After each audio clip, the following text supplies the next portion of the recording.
నేను ఏనాడు 10 మంది ముందల ఆ విషయం ఏనాడు మాట్లాడలేదు. కానీ ఇప్పుడు ఆ ద్రౌపది అమ్మని ఆ గుడిలో చూశాను కనుక మీకు ఒకసారి విన్నవించాలని నా మనసులో ఏముంది అని నేను మాట్లాడాను. అది నేను ఎవరికి అక్కర్లేదు. నా భర్తకి తెలుసు, అందరికీ తెలుసు నేను ఎట్లాంటి దాన్ని. So that's not at all important for me. తర్వాత భక్తికి వచ్చినప్పుడు మనందరం ఇప్పుడు మోడర్న్ ఏజ్లో ఉన్నాము. మన యువకులు అందరూ మన సాంప్రదాయాలు, మన గుడికి వెళ్ళటాలు అవన్నీ మనం మర్చిపోకూడదు.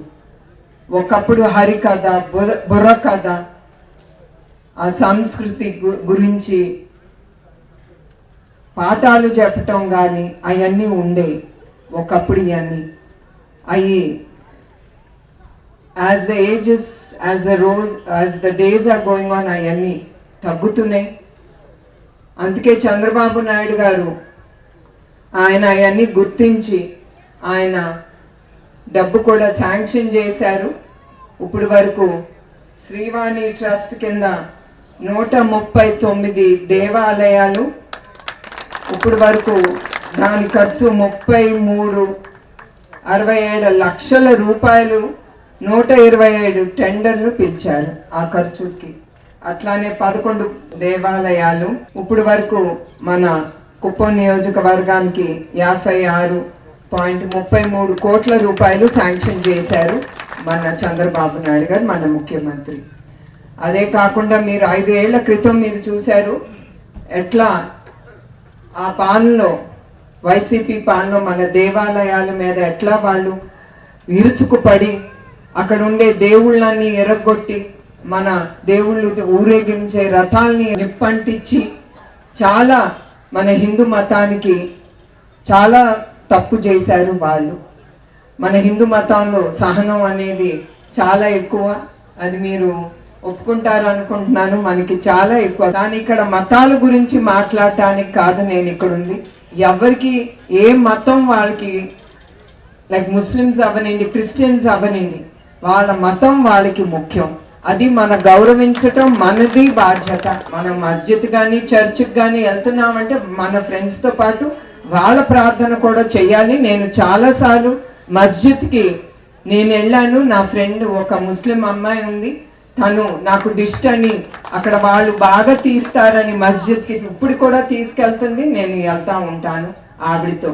అట్లాంటిది ఎవరు మతం వాళ్ళకి ఇంపార్టెంట్. అట్లానే మీరందరూ ఎస్పెషలీ తల్లిదండ్రులు, ఇక్కడ ఉన్న తల్లిదండ్రులు, మన పిల్లలకి మనం పాఠాలు చెప్పాలి. మంచి చెడు ఏంటో మహాభారత్ కానీ రామాయణం గురించి కానీ మన పిల్లలకి ముందల నుంచి వాళ్ళకి ఆ పాఠాలు నేర్పిస్తే వాళ్ళకి తప్పకుండా భక్తి భావన, ఇది మంచిది ఇది చెడు అనేది చిన్నప్పటి నుంచే వాళ్ళకి ఆ భావన కలుగుతుంది. గత 5 ఏళ్ళు వాళ్ళు ఏం చేశారు మన రాష్ట్రానికి, మన యువకుల్ని చెడగొట్టారు. అయిపోయింది అదంతా మీరు మనసులో పెట్టుకుని ఇప్పుడు ముందుకెళ్ళే మన యువకులకి అవన్నీ గుర్తు చేసి మంచేదో చెడేదో మన చెప్పటం మన తల్లిదండ్రులకి అది మన తొలి కర్తవ్యం. అట్లానే చంద్రబాబు నాయుడు గారి నాయకత్వం గురించి నేను ప్రత్యేకంగా చెప్పక్కర్లేదు. అది కూడా ఇక్కడ కుప్పం నియోజకవర్గం గురించి ఆయన ఎప్పుడు ప్రజల సేవే అనుకుంటారు. ఆయన ఉన్నే రోజు పొద్దున వెళ్తారు దేవుడి గదిలోకి, నమస్కారం పెట్టుకుంటారు 1 నిమిషం. దాని తర్వాత ఆయన భక్తి భావన అంతా పనిలోనే, ప్రజలకి సేవ చెయ్యాలి. ఆ భక్తి భావనతోనే ఆయన ముందుకెళ్తున్నారు. ఆ భక్తితో ఆయన వెళ్తున్నారు కనుక దేవుడు ఆయనతో పాటు ఉండి నడిపిస్తాడని నేను అనుకుంటున్నాను. అది మీ అందరికీ తెలియజేయాలి. అట్లానే ఇప్పుడు ఇన్ని ఇండస్ట్రీస్, 30 ఇండస్ట్రీస్ మన కుప్పం నియోజకవర్గం ఒక్కదానికే వచ్చింది. ఇతర నియోజకవర్గాల్లో మీ అందరికీ తెలుసు మన ఆంధ్ర రాష్ట్రంలో ఎట్లా ఇండస్ట్రీస్ ముందుకొచ్చి ఒక్క నాయకుడిని నమ్మి వాళ్ళు ఇన్వెస్ట్మెంట్ మన ఆంధ్రప్రదేశ్లో చేస్తున్నారు. అది మీరు గుర్తుంచుకోవాలి. అట్లాంటి నాయకుడిని మీరు 40 ఏళ్ళు నమ్మి ఆయన ఎన్నుకున్నందుకు మీ అందరికీ నా హృదయపూర్వక నమస్కారాలు, మీకు నా పాదాభివందనాలు ఎప్పుడు మేము మర్చిపోం. మీ వలన ఆయన తిరిగి ఆ 4 సార్లు సీఎం పదవికి ఆయన ఎక్కించిన ఘనత మన కుప్పం ప్రజలకే దక్కుతుంది. అట్లానే ఏ నమ్మకంతో మీరు ఆయనకి ఓటేశారో ఆ నమ్మకంతోనే ఆయన ఉమ్మడి ఆంధ్రప్రదేశ్కి కానీ, విభజన అయిన తర్వాత ఆంధ్రప్రదేశ్కి కానీ ఆ ఉత్సాహంతో ఇప్పటి వరకు కూడా ఆయనకి 76 ఏళ్ళు వచ్చినా కూడా ఒక చిన్న కుర్రాడి లాగానే ఆయన ఆలోచిస్తారు.